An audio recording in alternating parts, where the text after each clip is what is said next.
Bukan hanya di Pati, Jawa Tengah, warga di sejumlah daerah seperti Bone, Cirebon, dan Jombang juga mengeluhkan kenaikan drastis pajak bumi dan bangunan. Pihak istana membantah naiknya PBB di sejumlah daerah karena berkurangnya dana dari pusat ke daerah akibat efisiensi anggaran. Unjuk rasa mahasiswa menolak kenaikan pajak bumi dan bangunan perdesaan dan perkotaan atau PBB P2 sebesar 300% di kantor Bupati Kabupaten Bone, Sulawesi Selatan, ricuh.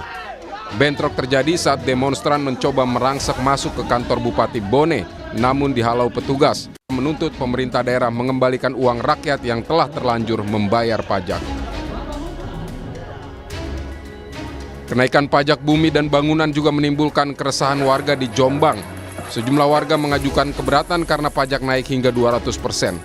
Salah seorang warga memprotes dengan membayar pajak menggunakan uang koin dalam galon. Sejumlah warga kota Cirebon yang tergabung dalam paguyuban Pelangi Cirebon menuntut wali kota Cirebon untuk membatalkan kenaikan pajak bumi, bangunan atau PBB kota Cirebon. Mereka menilai kenaikan PBB yang telah ditetapkan mencapai 1000% dari nilai sebelumnya sangat memberatkan dan tak masuk akal.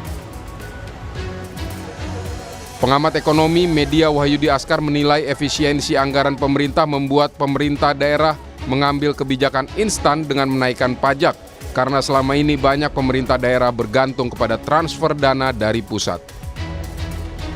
Pati itu berkurang anggarannya 59 miliar. Berkurang 50 akibat karena efisiensi anggaran, dan itu besar sekali untuk Kabupaten Pati. Dan 70% kabupaten kota di Indonesia bergantung dari DAK dan EAU. Dan itu dipangkas oleh pemerintah dan ugal-ugalan.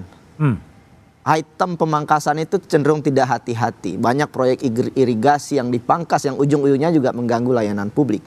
Artinya ini saya sepakat bahwa ada persoalan leadership di Kabupaten Pati, tapi ada persoalan lebih besar yang harus kita antisipasi. Apa itu? Yaitu soal daerah nggak ada uang. Kepala Kantor Komunikasi Kepresidenan Hasan Nasbi membantah ada kaitan antara efisien anggaran dari pemerintah dengan kenaikan pajak di sejumlah daerah.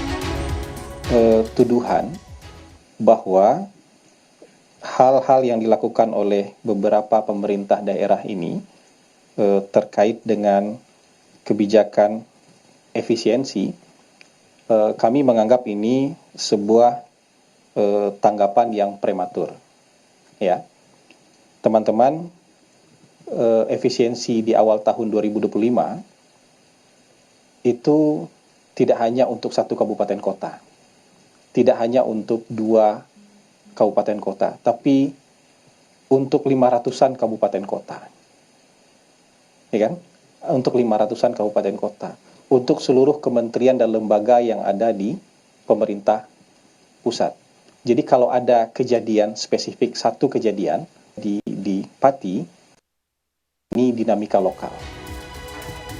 Belajar dari kasus Pati, komunikasi dan transparansi menjadi penting agar kebijakan pemerintah daerah tidak bertentangan dengan kondisi warga. Tim Liputan Kompas TV.